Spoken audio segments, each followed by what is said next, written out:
가지고 법률의 해석이라는 것은 의사표시를 해석하는 거다. 이런 얘기가 나와 있죠.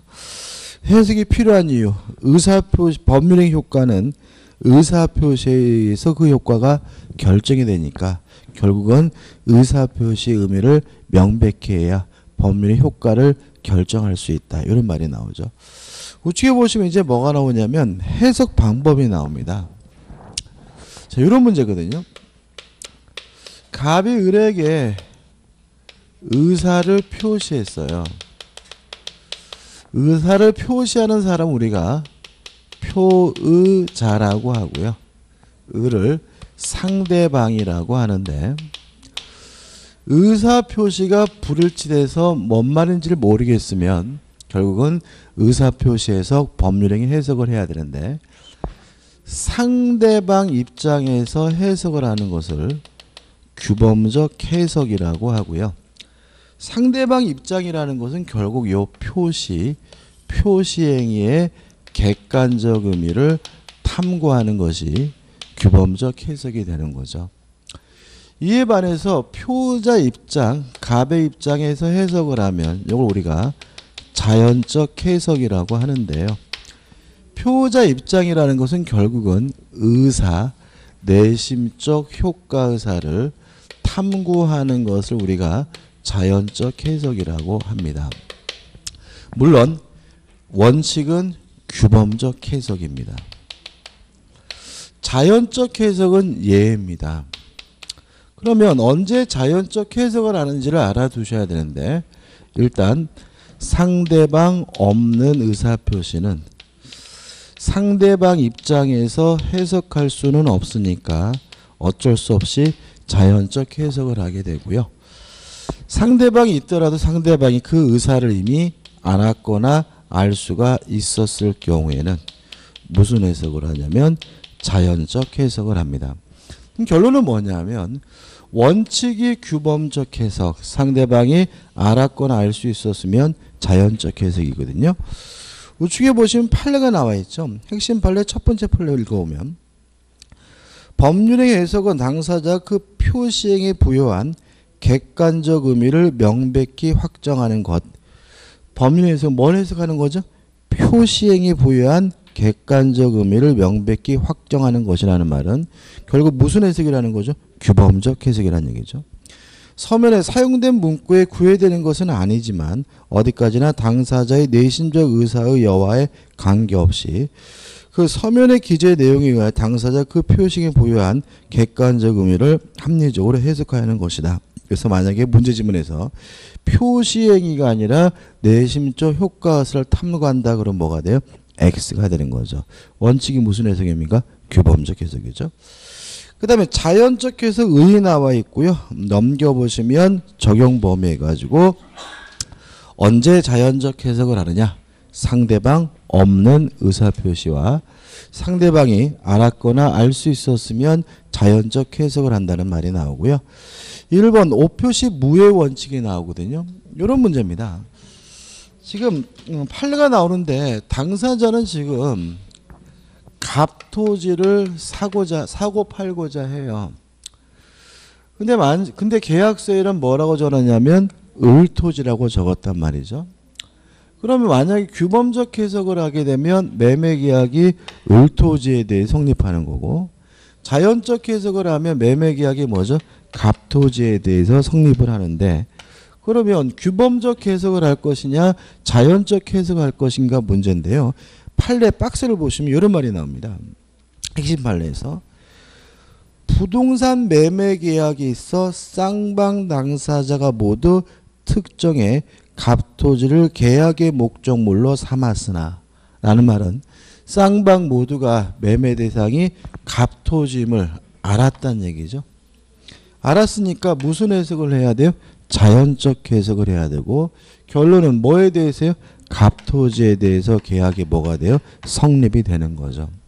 한 가지 주의하실 것은 규범적 해석을 해야지만 착오 문제가 발생합니다. 만약에 상대방이 알았거나 알 수 있었다는 이유로 자연적 해석을 하는 경우에는 어떠한 경우에도 착오 문제가 발생할 수 없다는 거 조심하셔야 되고요. 대표예제 보시면 이렇게 돼 있죠. 갑은 을 소유의 X 토지를 임차하여 사용하던 중 이를 매수하기로 을과 합의하였으나 계약서에는 Y 토지를 잘못 기재했어요. 그러면 지금 두 사람의 의사는 X 토지를 사고 팔고 싶은데 계약서에 대한 뭐라고요? Y 토지라고 적은 거잖아요. 그런데 이 문제의 키는 뭐냐면 앞에 갑은 을소의 X 토지를 임차하여 사용하던 중이란 말이 나오죠. 그러면 쌍방이 매매 대상이 뭐임을 알고 있어요?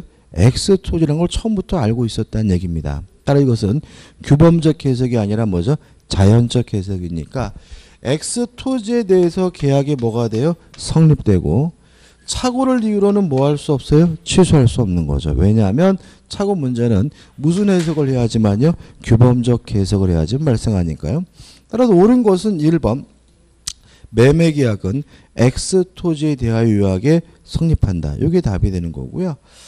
2번 매매계약은 Y 토지에 대해 유효하게 성립한다. X고요. 3번과 4번도 결국은 착오를 이유로 취소할 수 있다는 지문도 뭐가 돼요? X가 됩니다. 왜냐하면 착오는 무슨 해석을 해야지만요? 규범적 해석을 해야지 발생하니까요. 5번도 당연히 뭐죠? X겠죠. 자, 이렇게 규범적 해석이 원칙이고 자연적 해석이 예외예요. 자, 해석을 했어요. 해석을 한 후에도 아직도 뭔 소리인지 모르겠다면 결국은 제3자 입장에서 그 의미를 보충할 수밖에 없는데 이걸 우리가 뭐라냐면 보충적 해석이다 해가지고 우측에 3번 보충적 해석이 나오죠.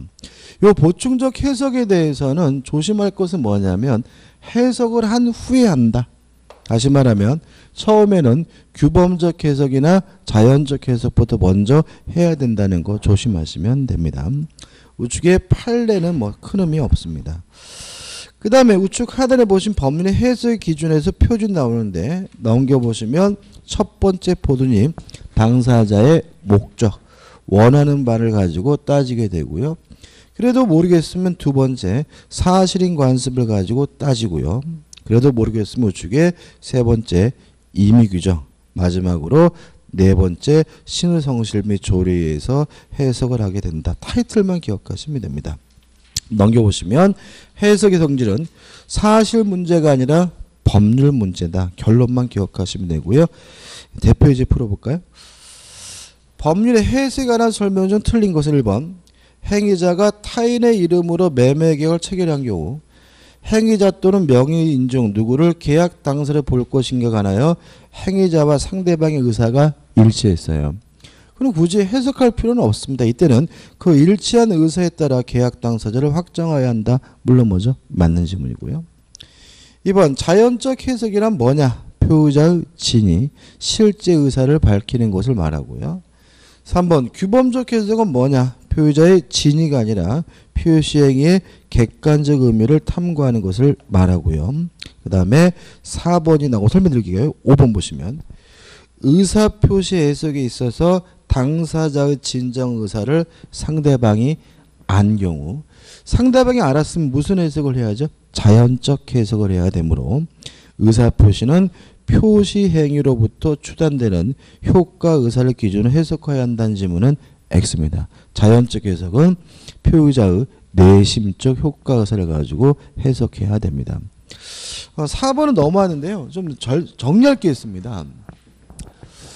이 해석과 관련돼서 우리가 판례로서 좀 기억해야 될 것이요. 세 가지를 좀 기억해 두셔야 돼요. 첫 번째, 임대차 계약을 하면서 원상, 복구, 특약을 했어요. 이 원상, 복구 의미에 대해서 우리 판례는 필요비나 유익비와 같은 비용, 상한, 청구권, 포기, 특약으로 이해를 합니다. 따라서 원상, 복구, 특약을 한 경우에는 필요비, 유익비, 상한을 청구할 수 없다는 결론 꼭 기억해 두시기 바라고요. 두 번째는 그 문제 지문에 있는 판례입니다. 임대차 계약을 하면서 임대인이 모든 권리금을 인정함이라는 특약을 했어요. 임대인이 모든 권리금을 인정함이란 특약은 무슨 의미냐에 대해서 우리 판례는 임차인이 권리금을 수수하는 것, 주고받는 것을 용인한다는 의미로 해석을 합니다. 다시 말하면 임차인이 장사를 잘 해가지고 권리금을 받아도 좋다라는 의미에 불과하지 임대인이 권리금을 돌려주겠다는 의미를 해석하지는 않습니다. 4번 질문 보시면 임대인이 임대차 계약서의 단서 조항에 권리금액의 기재 없이 단지 모든 권리금을 인정함이라고 기재한 경우 임차인 나중에 임차권을 승계한 자로부터 권리금을 수수하는 것을 임대인이 용인한 것으로 볼 수 있다. 맞는 지문이고 만약에 임대인이 권리금을 돌려주기로 한 거다. 그럼 뭐가 돼요? X가 됨을 주의하셔야 되겠죠. 그 다음에 세 번째입니다. 최대한 노력한다. 최선을 다한다. 라는 문구가 붙게 되면 법적인 의무를 발생시키지 않습니다. 따라서 이행할 필요가 없다라는 것이 우리 판례 입장입니다. 말 그대로 최대한 노력만 하면 된다는 거죠. 최선만 다하면 된다는 거죠. 따라서 실제로는 뭐 할 필요 없죠? 이행할 필요가 없다는 의미가 된다는 것도 기억해 두시고 요 세 가지 사례는 잘 내니까 좀 따로 좀 기억해 두시기 바랍니다. 자, 이제 본격적인 의사표시를 갑니다. 69페이지 오시면 의사표시에서 의사표시의 원하는 바를 밖으로 표시하는 것이 의사표시다. 2번 의사표시 의사에서 1. 효과의사가 나오고 넘겨보시면 2. 표시행위가 나오죠. 다시 말하면 적혀있는 대로 의사는 의사와 표시, 효과의사와 표시행위로 구성되어 있다. 이런 말이고요. 71페이지 오시면 의사표시가 관한 이론해가지고 1. 의사주의, 표시주의가 나오거든요. 의사표시가 불일치했을 때 만약에 표시를 가지고 효과를 결정한다. 그러면 표시주의고 이게 규범적 해석과 연관이 되고요. 의사표시가 불일치됐을 때 의사 가지고 효과를 결정한다. 그럼 이게 뭐죠? 의사주의고 자연적 해석과 결론이 되거든요. 다시 보시면 규범적 해석이 원칙이고 자연적 해석이 예외라는 말은 결국 우리 민법은 표시주의가 원칙이고 의사주의가 뭐죠? 예외라는 얘기니까 결국은 우측 하단에 우리 민법의 태도해가지고 밑에 네 번째 주죠. 우리 민법은 내심적 효과의사와 표시행위가 일치하지 않는 경우에는 극단적으로 의사주의나 표시주의 어느 한쪽에 치우치지 않고 거래의 안전을 해치지 않는 한도 내에서 표의자의 진위를 존중하는 표시주의의 기운 절충주의를 취하고 있다. 다시 말하면 표시주의가 원칙이고 의사주의는 예외입니다. 규범적 해석이 원칙이고 자연적 해석은 뭐죠? 예외가 되는 거죠. 넘겨보시면 이제 의사표시의 불일치에서 첫 번째 뭐가 나오냐면 진이 아닌 의사표시가 나옵니다. 일단 개념이 이렇습니다. 의사와 표시가 불일치됐고요. 불일치됐음을 뻔히 알면서 하는 걸 우리가 진이 아닌 의사표시라고 하고요. 효과는 원칙적으로 유효합니다.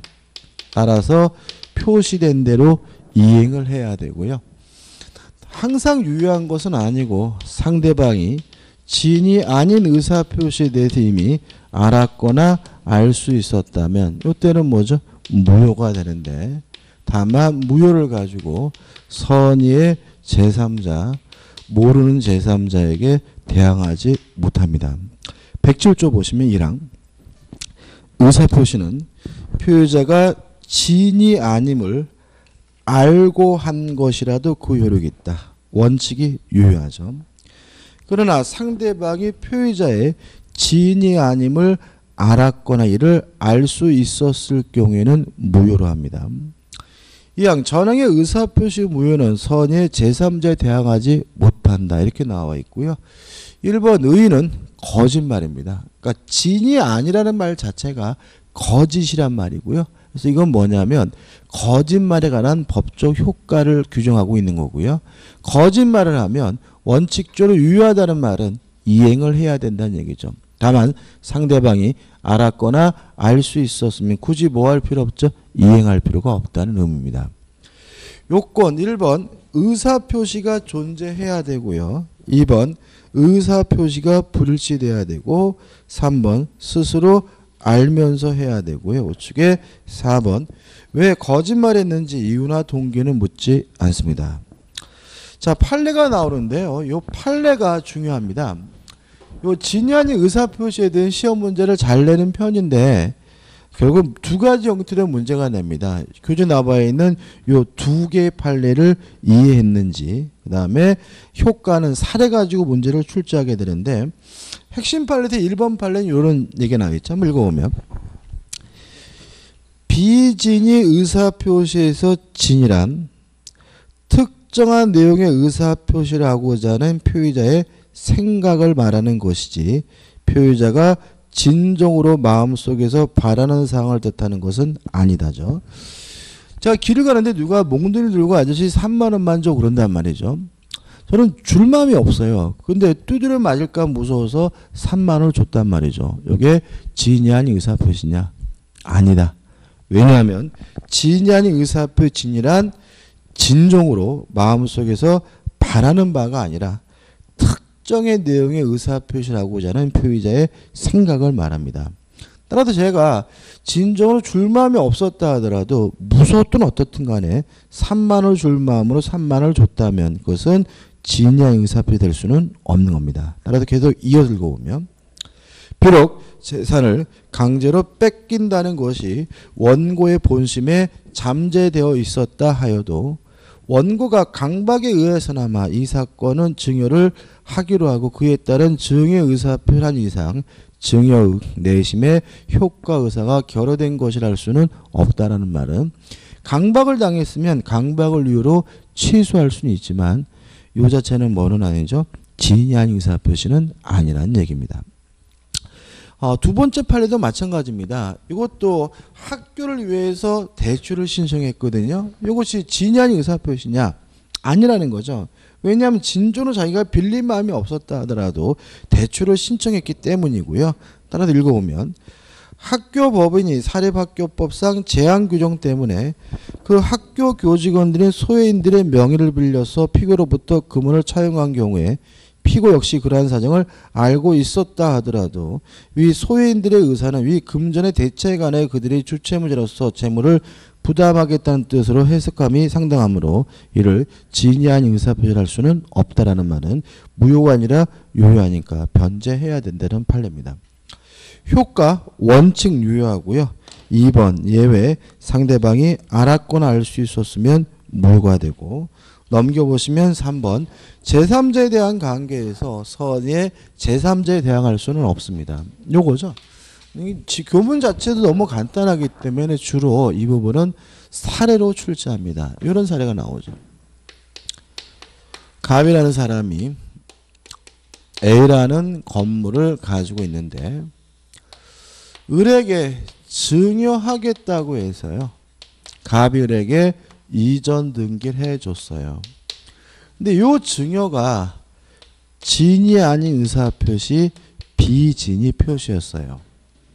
그러면 진이 아닌 의사표시 원칙적으로 유효하니까 을은 원칙적으로 뭘 갖게 되냐면 소유권을 갖게 됩니다.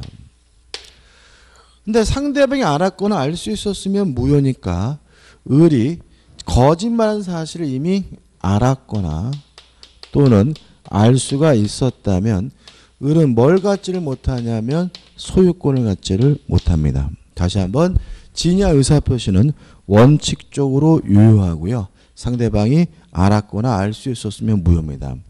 근데 여기서 항상 조심할 것이 뭐냐면 또는이라는 겁니다. 또는. 그러니까 알아도 무효고 몰랐다 하더라도 알 수 있어도 무효니까 결국 원칙에 따라서 을이 소유권을 취득하려면 뭐 해야 되냐면 선이이고 and 무과실까지 필요하다는 거죠. 다시 말하면 을이 소유권을 취득하려면 선이 모르는데 뭐까지 없어야 돼요? 과실까지 없어야 비로소 소유권을 취득하게 됨을 주의하시기 바라고요. 그 다음 을이 자기 앞에 등기된 것을 기하러요. 병한테 팔아먹고 병한테 이전 등기를 해주면 요 병을 우리가 뭐라 하느냐면 제3자라고 하는데, 만약 을이 원칙에 따라서 선이고 무과실한 이유로 소유권을 취득했다면 을이 병에게 팔아먹는 것은 지가 팔아먹은 거죠. 따라서 이때 병은 선이든 악이든 묻지 않고 항상 뭘 갖게 되냐면 소유권을 갖게 됩니다. 근데 만약 을이 알았거나 알 수 있었다는 이유로 무효가 돼서 소유권을 취득하지 못한다면 이때 병은 선이어야만 소유권을 갖고요. 악이면 소유권을 가질 수는 없습니다. 왜냐하면 지인이 아닌 의사표시가 무효인 경우에는 누구한테만 대항하지 못하죠? 선의 제3자에게만 대항하지 못하니까요. 이것도 외우려고 하면 한도 끝도 없거든요. 좀 한번 꼼꼼히 따져보면서 저처럼 한번 그려보시고 나서 이게 이런 얘기구나 라고 캐치만 하면 끝입니다. 4번 적용법입니다. 상대방 없는 단독행위에도 적용이 됩니다. 따라서 상대방 없는 단독행위도 지인이 아닌 의사표시가 적용되는데 상대방이 없다면 상대방이 알았거나 알 수 있었다는 것은 존재할 수가 없으니까 항상 유효하게 되고요. 2번 적용이 배제되는 경우에서 가장 중요한 것은 뭐냐면 밑에 두 번째를 나왔죠. 공법상 행위죠. 국가와 개인 간의 관계, 공법상 행위에 대해서 민법 규정이 적용되지 않습니다. 우측의 판례가 뭐냐? 우측에 있는 판례는 뭐냐면 공무원의 사직서 제출행위거든요. 공무원의 사직서 제출행위는 국가와 개인 간의 문제이기 때문에 사법상 행위가 아니라 공법상 행위이므로 민법 규정이 적용될 수가 없다는 판례입니다. 대표 예제입니다. 지인이 아닌 의사표시가 관한 설명으로 틀린 것은 1번 지인이란 특정한 내용의 의사표시를 하고자 하는 표의자의 생각을 말하는 것이지 표의자가 진정으로 마음속에서 바라는 사항을 뜻하는 것은 아니다. 맞죠? 다시 말하면 3만을 진정으로 줄 마음이 있느냐 없느냐 이런 문제가 아닌 거죠. 2번 상대방이 표의자의 지인이 아님을 알았을 경우에는 무효입니다. 따라서 표의자는 지인이 아닌 의사표시를 취소할 수 있다는 지문은 X입니다. 왜냐하면 취소라는 것은 일단은 유효한 것을 소급적으로 무효화시키는 게 뭐죠? 취소고요. 지인이 아닌 의사표시는 상대방이 알았거나 알 수 있었으면 뭐가 돼요? 무효가 되기 때문이죠. 3번 대리행위에 있어서 지인이 아닌 의사표시 여부는 대리인의 표준을 결정하는 이유는 의사를 표시하는 것은 대리인이기 때문에 그렇고요. 4번 지인이 아닌 의사표시 효력이 없는 경우 법률행위의 당사자는 지인이 아닌 의사표시 기초로 새로운 이해관계를 맺은 선의 제3자에 대항하지 못한다. 다시 말하면 지인이 아닌 의사표시 무효를 가지고 선의 제3자에게는 대항하지 못합니다. 5번 지인이 아닌 의사표시 상대방과 통종이 없다는 점에서 통종허위표시가 효력된다. 맞는 점이죠. 바로 이제 뭐가 나오죠? 통종허위표시가 나옵니다. 일단 통종허위표시도 거짓말입니다. 다시 말하면 의사와 표시가 불일치됐음을 뻔히 알면서 한다는 점까지는 지인이 아닌 의사표시와 같은데 다른 점이 뭐냐면 상대방과 통종 짜고 한다는 거죠. 그래서 5번 지문 짜고 한다는 점에서만 다르다는 얘기 나와 있고 108조를 보시면 1항 상대방과 통종한 허의 의사표시는 무효로 한다. 2항 전항의 의사표시 무효는 선의 제3자에 대항하지 못한다. 이렇게 나와있죠. 따라 통종허위 표시란 의사표시가 불일치됐음을 알면서 거기다가 상대방과 짜고 하는 것을 말하고요. 효과는 항상 무효입니다. 다만 무효를 가지고 선의 제3자 모르는 제3자에게 뭐하지 못하죠? 대항하지 못한다. 법조문이 대단히 단순하죠. 근데 이 통정어휘 표시는 시험 문제를 반드시 내는 부분이고요. 낼 때는 좀 까다롭게 내기 위해서 사례로 내고 있기 때문에 좀 주의하셔야 되고요. 한 장을 넘겨보시면 의해가지고 복잡하게 나와 있지만 짜고 하는 거짓말이 뭐죠? 통정어휘 표시다. 이렇게 되고 판례는 남의 이름으로 대출받는 겁니다. 나중에 정리해야 되겠지만 타인의 이름으로 대출받는 것은 통정어휘 표시로서 무효라는 판례고요.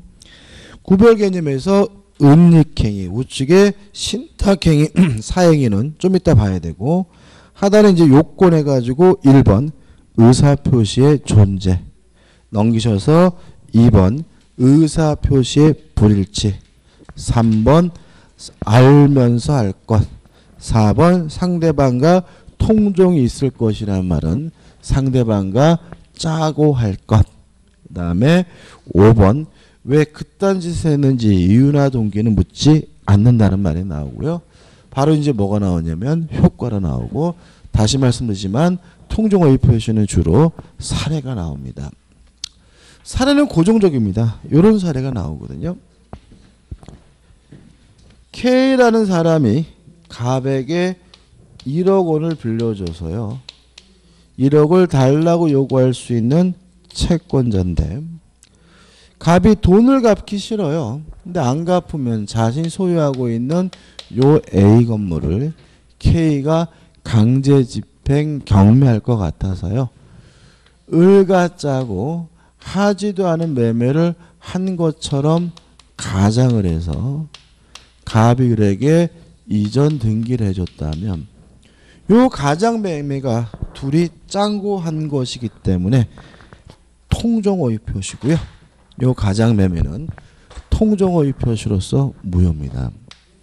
근데 매매가 무효면 무엇도 무효냐면 등기도 무효인데 그 말은 갑에게 아직도 뭐가 있다는 얘기죠? 소유권이 있다는 얘기죠.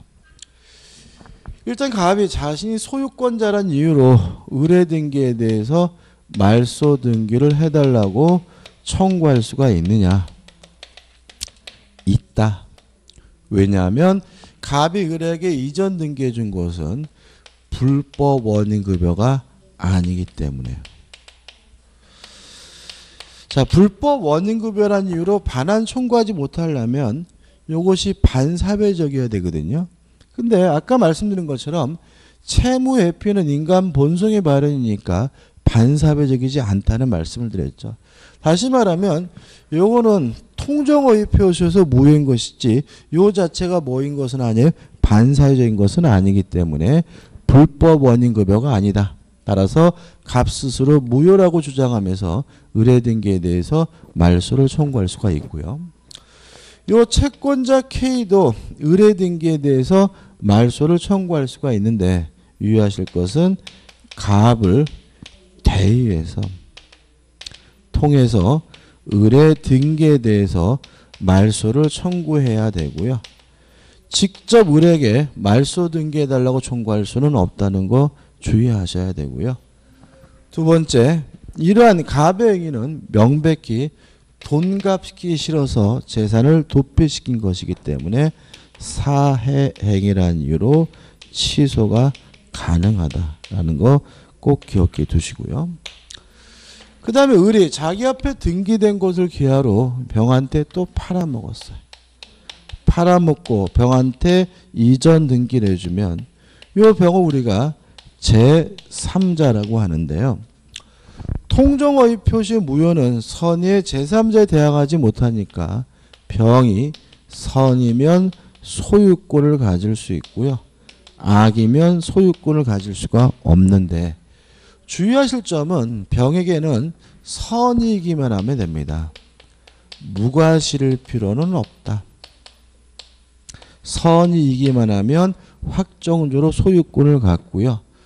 또 우리가 앞으로 배울 모든 제3자는 선임을 추정을 받기 때문에 스스로 입증할 필요가 없다. 따라서 만약에 갑이 병에 등기된 부동산을 돌려받으려면 갑이 병의 악의임을 입증해야 된다는 거 주의하셔야 되고요. 그 다음에 병이 자기 앞에 등기된 것을 기하로 정한테 또 팔아먹고 정한테 이전 등기를 해주면 이 정은 우리가 전득자라고 하는데 전득자 정은 선이든 악이든 묻지 않고 소유권을 갖습니다. 이게 무슨 말이냐면 병이 선이란 이유로 확정적으로 소유권을 갖게 됐다면 병이 정한테 팔아먹는 것은 짓고 지고 팔아먹은 것이니까 정은 어떻게 해요? 선악불문하고 소유권을 갖게 되는 거죠. 끝이거든요. 이런 내용이 효과 해가지고 나와 있고 우측에 보시면 제3자에 대한 효과 해가지고 나와 있고요. 그 다음에 넘기셔가지고 답원에서 허위 표시에서의 선의 제3자 의미가 나옵니다. 책은 여기가 중요한데 병은 제3자입니다. 정도 제3자입니다. 그렇지만 이 K는 당사자가 아니지만 무엇도 아니냐면 제3자도 아닙니다. 왜냐하면 통정어휘 표시로서 제3자로서 보호받으려면 새롭게 이해관계를 가져야 돼요. 따라서 통정허위 표시 후에 이해관계를 가진 사람은 병과 정은 새롭기 때문에 뭐가 되냐면 제3자가 되지만요. 통정허위 표시 전에 이해관계를 갖게 된 K 같은 사람은 새롭지 않기 때문에 뭐가 아니냐면 제3자가 아니거든요. 그래서 박스를 보시면 이게 외울 아닌데 1번 가장 매매 매수인으로부터 그 목적물을 다시 매수한 사람은 가장 매매 후에 매수했다 새롭게 이해관계를 가졌으니까 뭐가 돼요? 제3자가 되고요. 2번 가장 매매 매수인으로부터 저당권을 설정받은 사람도 가장 매매 후에 이해관계를 가졌다 새롭기 때문에 뭐가 돼요? 제3자가 되고요. 3번 가장 저당권 설정에 기한 저당권의 실용으로 경락받은 사람도 가장 저당권 설정 후에 경락받았기 때문에 새롭기 때문에 뭐가 돼요? 제3자가 되는 거죠. 밑에 것도 마찬가지입니다. 해당하지 않는 자를 보는데 1번 가장 양수인의 일반 채권자인데요. 이런 사람을 말합니다. 양도인에 관한 일반 채권자든 양수인에 관한 일반 채권자든 새롭지 않기 때문에 제3자가 아니고요. 2번 가장 매매기한 손해배상 채권의 양수인은 외워야 됩니다. 이거는 가장 매매기한 손해배상 채권의 양수인은 제3자가 아니다. 3번 제3자를 위한 계약에 있어서 수익자 저번 주에 했죠? 저번 강의 때 했죠? 기억나시나요? 제3자를 위한 계약의 수익자는 새롭지 않으므로 제3자가 아니고요. 4번 채권의 가장 양도에 있어 채무자도 가장 양도 전에 돈을 빌렸기 때문에 새롭지 않기 때문에 제3자가 아니고요. 6번 채권의 가장 양수인으로부터 추심 후에 다시 채권을 양수한 사람은 실제로는 채권을 양수한 게 아닙니다. 이게 신탁행위거든요. 얘도 제3자가 아닙니다. 5번을 좀 한번 설명해 드려볼게요. 5번. 자, 등기부 등본을 떼봤더니요. 1번 해가지고 갑 앞으로 저당권이 설정이 됐고요. 2번 해서 을 앞으로 저당권이 설정되어 있는 상태예요. 그러면 경매가 되면 갑이 받고 남는 게 있으면 을이 배당을 받게 되는데 요 갑 저당권이 포기됐다는 이유로 말소가 됐어요. 그러면 을은 2순위에서 1순위로 순위가 승진되게 되는데 갑이 나중에 뭐라냐면 이 포기가 가짜라는 거죠. 가장 포기란 이유로 말소 회복을 하려고 해요. 이때 을은 제3자가 아니므로 선이라 하더라도 보호받지 못합니다. 왜냐하면 얘는 가장 포기 전에 등기가 되어 있었죠. 가장 포기 전에 등기가 되어 있다는 말은 새로운 사람이 아니고요. 따라서 제3자가 될 수는 없습니다. 그래서 5번 보시면 저당권 등 제한 물건의 가장폭에 있어서 뭐라고 됐죠? 기존후. 후순위 제한물권자라는 말은 이미 설정되어 있는 사람이니까 새롭지 않기 때문에 뭐가 아니에요? 제3자가 아닌 거죠. 그러면 이것도 말이 바뀔 수가 있어요. 예를 들어 가지고 1번 해가지고 갑 앞으로 저당권이 설정이 되어 있었고요. 얘가 가장 포기했다는 이유로 요 등기가 말소가 된 후에 1번에서 을 앞으로 저당권 등기가 됐다면 이 사람은 가장 포기 후에 등기가 됐으니까 뭐가 되죠? 제3자가 되고요. 선이면 뭘 받습니까? 보호를 받습니다. 다시 말하면 제3자로서 보호받으려면 가장 매매 통정 허위 표시 후에 이해관계를 가진 사람만이 제3자입니다. 그래서 이것도 시험에 잘 나오는데 외울 건 아니고요. 결국은 가장 매매 전인지 후인지를 따져보셔야 돼요. 가장 매매 전에 이해관계를 가졌으면 뭐가 아닙니까? 제3자가 아니다.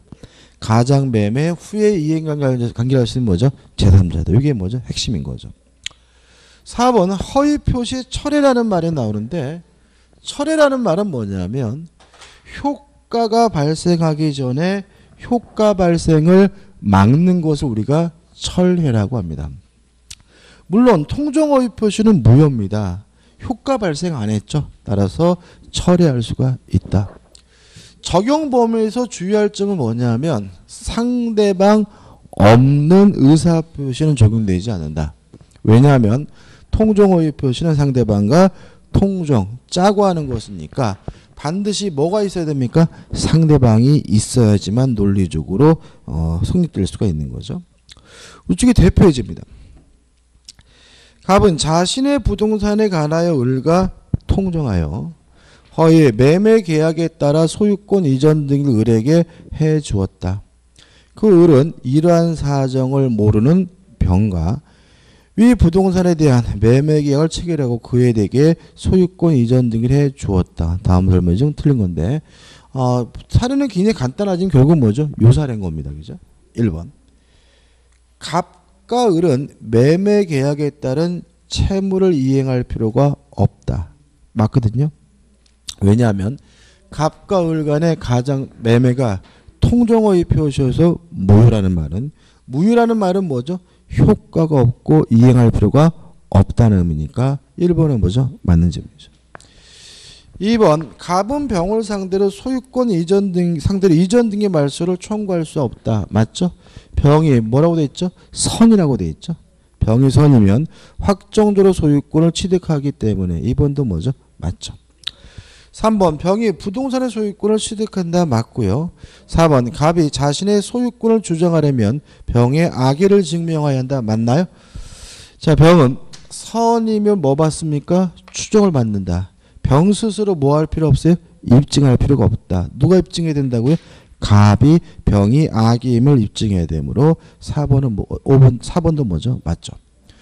5번 병이 성이더라도 과실이 있으면 소유권을 취득하지 못한다. X죠. 병은 뭐이기만 하면 되죠? 선이기만 하면 되고 무과실까지는 필요가 없기 때문에 답은 5번이 됩니다. 자, 이제 앞으로 가셔가지고 이제 뭘 봐야 되냐면 76페이지입니다.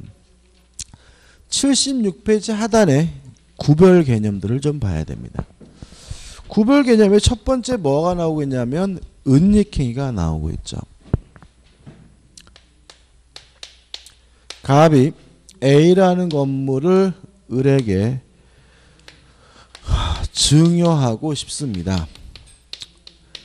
근데 증여하고 싶다고 증여하면 증여세가 많이 나오니까 갑과 을이 하지도 않은 매매를 한 것처럼 가정을 해서 갑이 을에게 이전 등기를 해주면 요 가장 매매는 물론 통정허위 표시로서 무효입니다. 다만 증여는 무효가 아니라 유효한데 이걸 우리가 은닉행위라고 합니다. 숨어 있다는 얘기죠.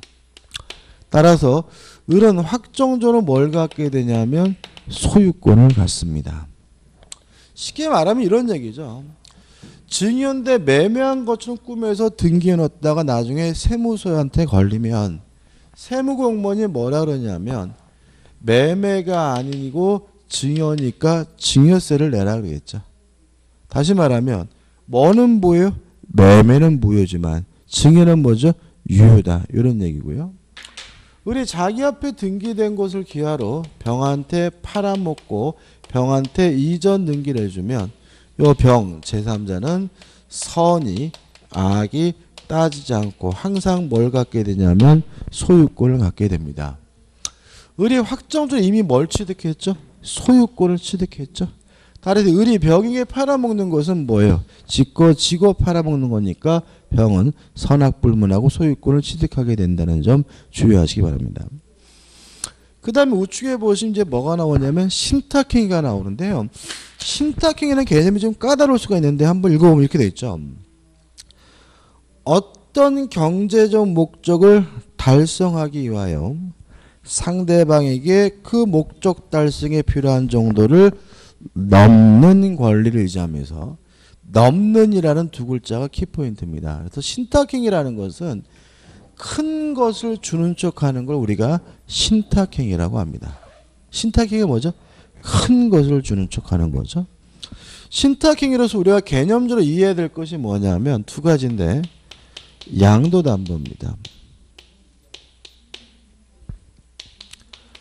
을이 갑에게 1억을 빌려주고 1억 채권을 담보하기 위해서 갑소유 A 부동산에 대해서 을로 소유권을 이전해 주면 우리가 소유권을 이전하는 것을 우리가 양도라고 하니까 이걸 우리가 뭐죠?